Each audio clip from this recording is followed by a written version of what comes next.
Hi, I'm Kevin Hill, and today we're going to do another fun painting. So let's get started. We'll start off today with the tiniest amount of red, blue, and white. Very little of each color. And maybe right up here at the top, we just want to put the tiniest little hint of color up here. I think we're going to do a nice little sunset today, or sunrise. Something a little different though for you. Now with the filbert brush, touch of brown, red, and white. Very little paint on the brush. We can come right up here to the top of the sky and begin to add in some nice little clouds. Maybe we'll just kind of roll the clouds in like this today. There's such a small amount of paint there on the brush that all it gets this little stain on the canvas. If you were to take a brush and go over this, a clean brush, you would pick up very little paint because there's just not much on here. And that's great because it gives me a lot of opportunity to blend and make this sky just the way I want it. Maybe up and through there we want just a few that kind of float around like that. Now maybe we want just a slightly darker cloud off here on the left-hand side. It kind of comes across like that. And, oh, it stands out nice against the lighter colors. There. And maybe darker, just a little bit darker, yeah, as it comes out like this.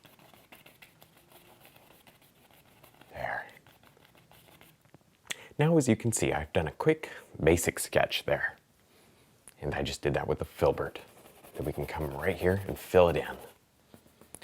I find it a really good use of time to just take a second and put those little lines in there, because that kind of gives you a basic idea of how your mountain will look when it's done.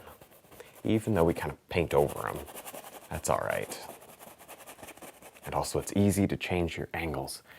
If you don't like where a certain peak is, you just take a brush, blend it into the sky, and change it.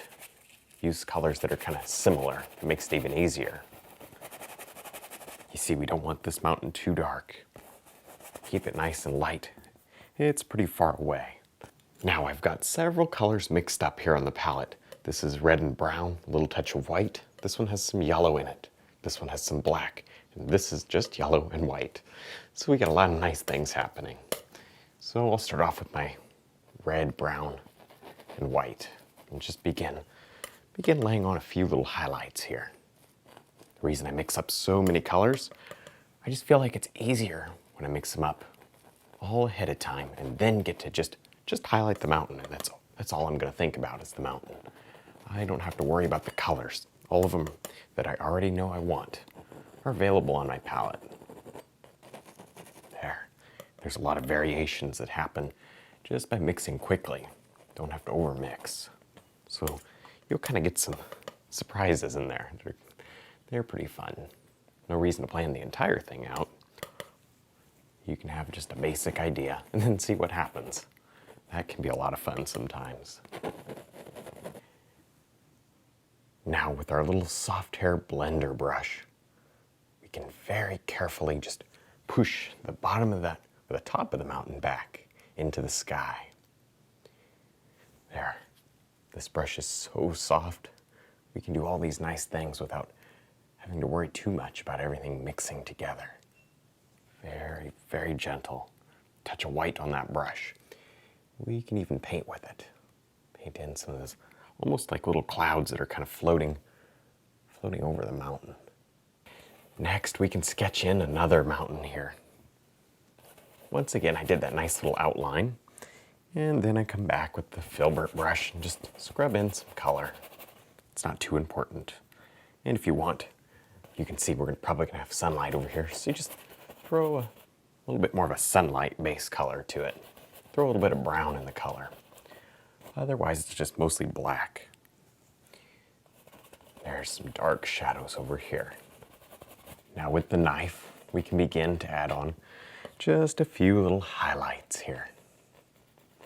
Just rub vertically across the face of the mountain there. We get a lot of nice, it really looks like sunlight up there. Because our sun's, I don't know, maybe it's right off the canvas and it's kind of shining across on the scene. And that's really where it hits it. Oh, that's nice. A lot of effective little highlights in there.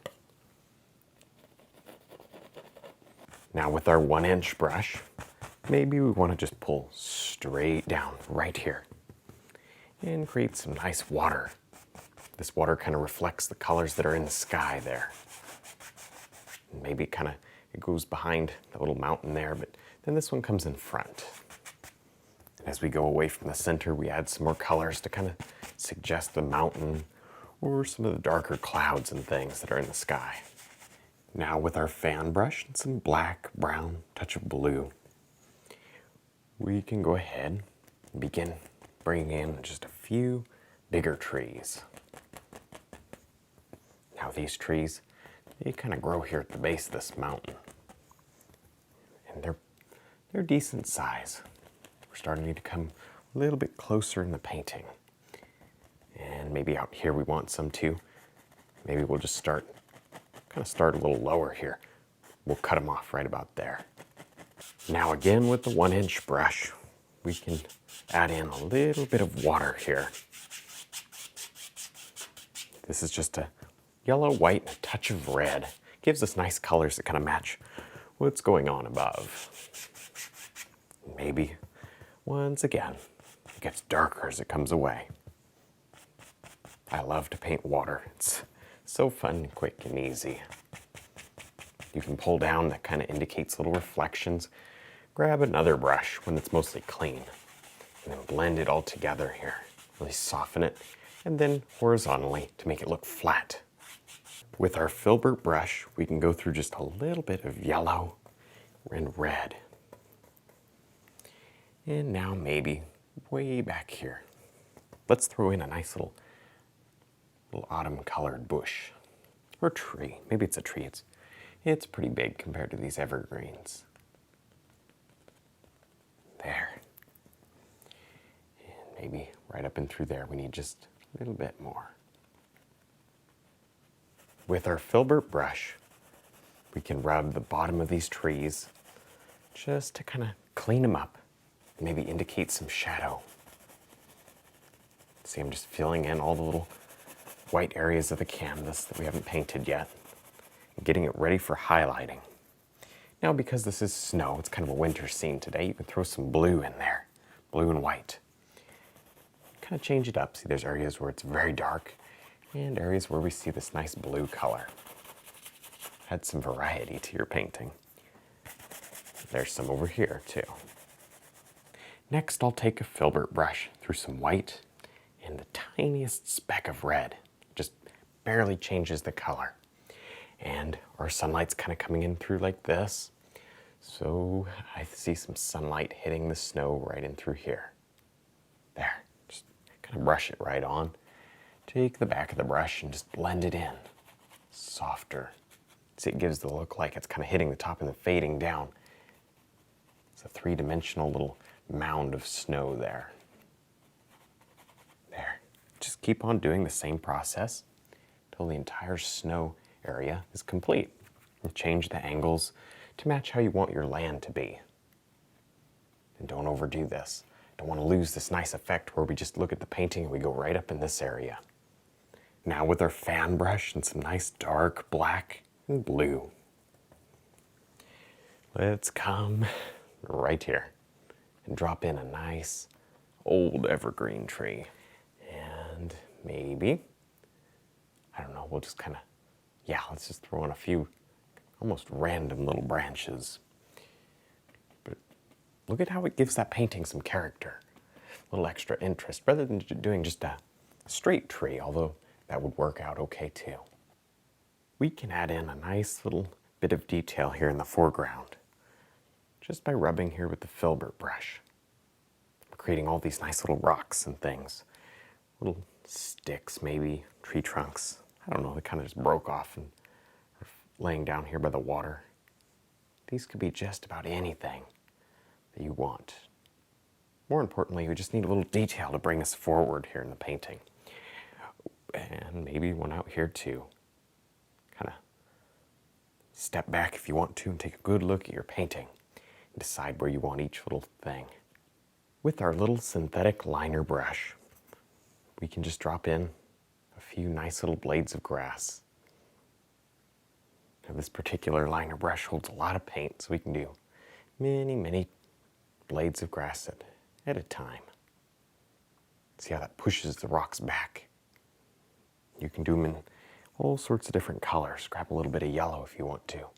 Now lastly, we can add on just a little bit of snow here to some of these trees. This is just some blue and white, and I do have the filbert brush today.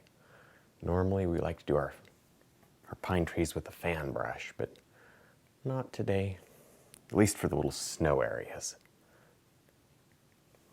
I just want to try something new and different for you. Always be doing that. Always look for different ways to do something. All right, I think we're done. I had a lot of fun. I hope you did too. Don't forget to check out my website and also my instructional DVDs. And thanks for watching.